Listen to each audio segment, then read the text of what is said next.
বাঁধাকপির ঘন্ট আমরা কম বেশি সকলেই খেতে খুব ভালোবাসি। একটু অন্যরকম করে করলাম। আমি অনেক কটা রেসিপি দিয়েছি, এটা আর একটা রেসিপি তোমাদের জন্য। দেখে নাও কি করে করলাম।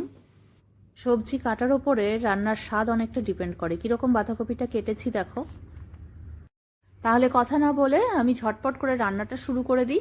গ্যাসের ওপরে বসিয়ে দিয়েছি প্রেশার কুকার। আমি বেশিরভাগ রান্না প্রেশার কুকারে করি, কারণ গ্যাসটা যাতে বাঁচে। 5 মিনিট হলেও তো বাঁচবে না কড়াইয়ের থেকে বেশি। আর এর মধ্যে তোমরা জিরে, তেজপাতা, শুকনো লঙ্কা ফোড়ন দিতে পারো, আমি দিইনি।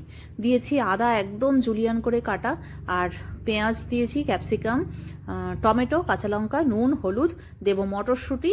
আর এখানে ডুমো করে তোমরা আলু কেটে ভেজে তুলে দিয়ে দিতে পারো। এর মধ্যে আমি দিলাম একটুখানি চিকেন মশলা, দিতে পারো মিট মশলা, একটু চিকেন কিমা দিতে পারো।